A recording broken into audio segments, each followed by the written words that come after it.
my original intentions with the bike was just to get it running. So I bought a new chain off eBay, and when it turned up, it was like that. That's not a bike chain, it's an industrial chain.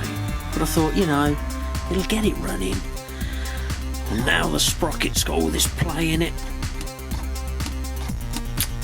So I think it's time to get it all sorted out before something serious happens.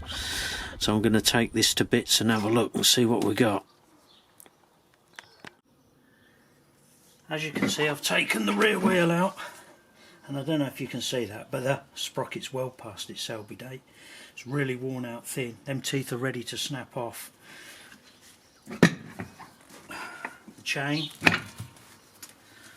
chain's also not in that good a shape, considering it's not that old. So I'm going to have to order a new chain, new sprockets, front and back. So when you're ordering a chain, you measure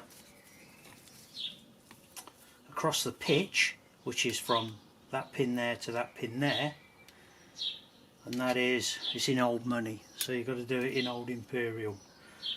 So that's a 5/16, and the width is 3/8, so that's a 5/30 chain. And I think what a lot of the play was, this is only a 5/20 sprocket, so that gave you the play on there. I don't know why chains are getting heavier. Maybe it's because they're poorer quality, I don't know. So so straight away you can see that the dust seal's missing, and it's held on by a circlip just here. So I'm going to need some circlip pliers and a little screwdriver just to pop underneath. I don't know if you can see that. Just drop the old circlip pliers in. Like so. Oh, they are tricky little devils. Just get your screwdriver underneath, just to help it out. Oh, it ain't going to go, is it? Let's pop it up from the back, can I? Ah. Oh, could have had that. And now I can get underneath. Ah, there we go, got it. So, here goes. The pins on these could be a little bit thicker.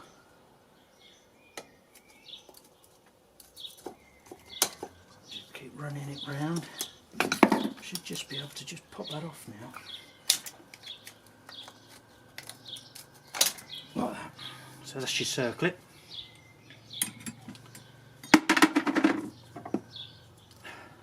Then there's a ring there, a wear strip probably, I don't know. Oh, I can see the problem now. That's called a top hat spacer, and it's obviously worn out and just broke away. So that would give you a lot of movement. So that's going to want replacing as well. I'll just take the spacer out for the... Pop that off. These come out, these little drive units there. You have the countersunk to the top, and I think they're marked up. There's a plastic cover there, a dust cover I should imagine they call them, I don't know. And then these are the pins, they look okay. So you're going to want these when you get your new sprocket. So I don't know if I can measure across that, what that is. Yeah, it's only about, I don't know, 1/8. Is that all? Just count the teeth before you order, just to make sure you get the right ones. So that's the problem, so I'm going to have to order these. I'm just going to take the engine casing off and remove the front drive sprocket now.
The new sprockets are turned up today. In the Haynes manual it shows the sprocket guard and insert as one piece. I don't know if my 400 was ever like this when it was new. But I've got a problem. The bush, the sleeve, top hat, whatever they call it, it doesn't fit inside the sprocket, as the original one just drops in nice. It doesn't even fit in the old sprocket. So, oh, it's a bit tight, but no, that doesn't fit. So what I'm going to have to do now is bore it out on the old dinosaur. I've never used this before, so that'll be fun. I'm going to have to... The easiest way to do it is to bolt the sprocket to this blanking plate and then put that in the chuck.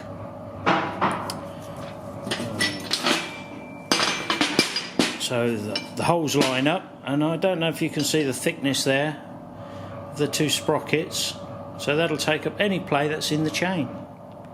As you can see, you've got a 4-jaw chuck holding a 3-jaw chuck in, and then I've screwed the sprocket to a boss, so hopefully I'll be able to bore it out. God, I don't make them like this anymore.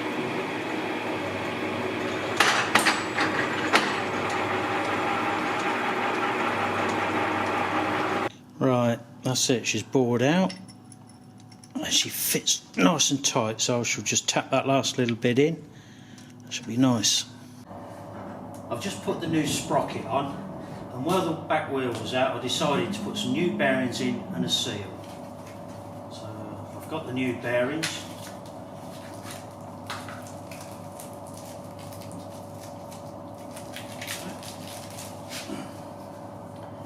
So the bigger bearing goes on the sprocket side, and it fits on this I don't know, spindle sleeve probably. So that taps on there, and then your other bearing for your brake side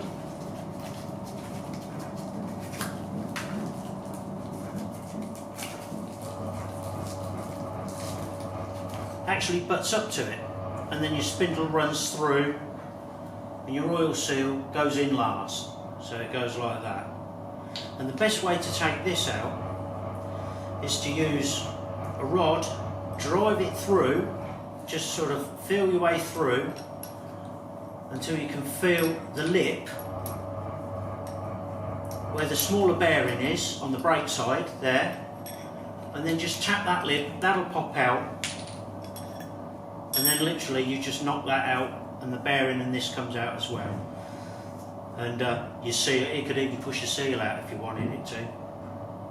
So I'm just going to assemble it now and then get it back on the bike. So I'm going to start by assembling the sprocket side first. So it slips on this little recess here.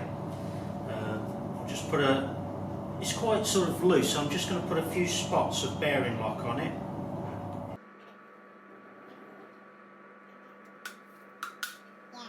So it really does need that bearing lock. Then this will drop in here.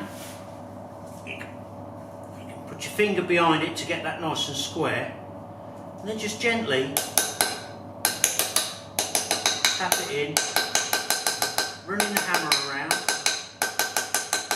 making sure you only hit the outer case.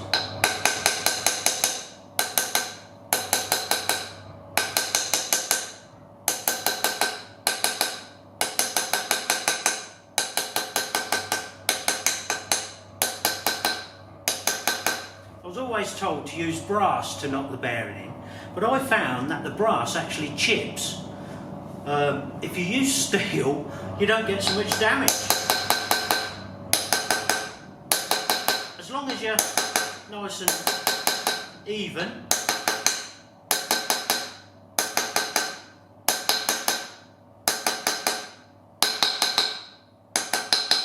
And once your bearing's flush, and I've got a socket that just sort of fits, and that'll be able to just tap it through that last little bit.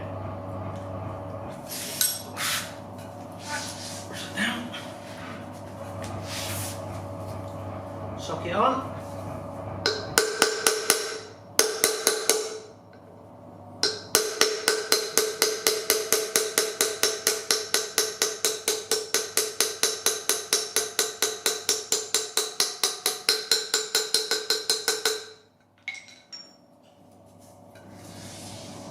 Absolutely spot on, look at that.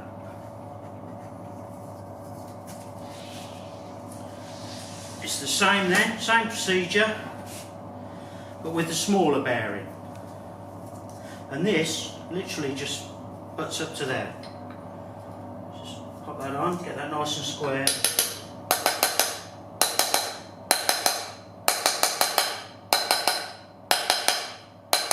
Making sure you don't hit the seal or damage the bearing.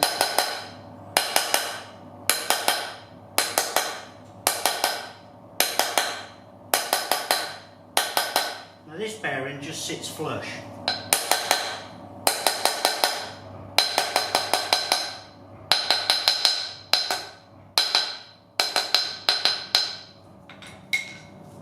And then you'll just be able to feel that inner sleeve button up tight to the bearing.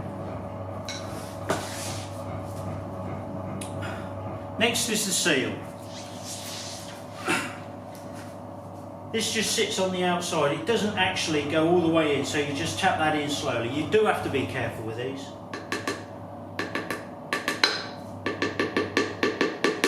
Get them in nice and square.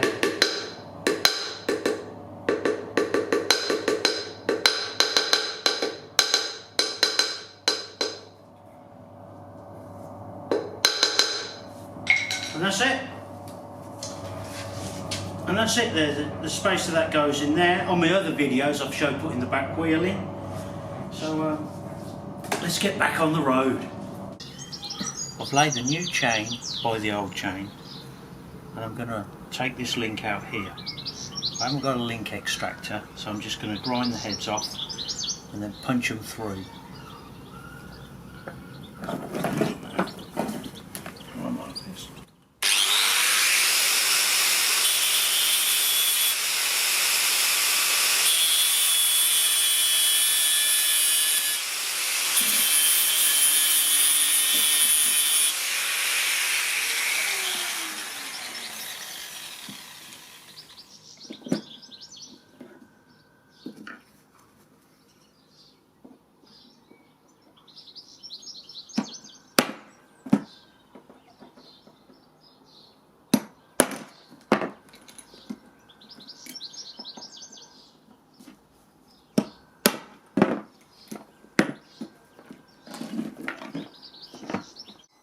Once you put the sprocket on and the retainer on, that just slips on, turns round, lines up with the holes.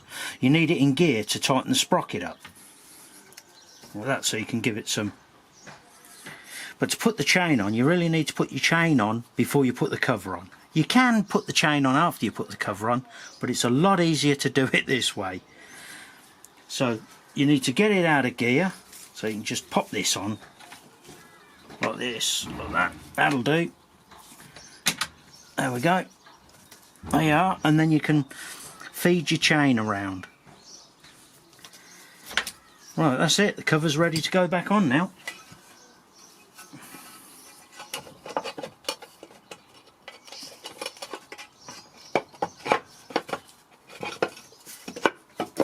Once the chain's on, you need to give it about half-inch adjustment. Like that. That's just about right, that is. And then after the first ride, check it again. It is really important to keep the two sprockets parallel, and the wheels obviously. The adjusters here, we've got markings to pull them back to, and you can also measure from there to the back. You ain't going to get it no smoother than that.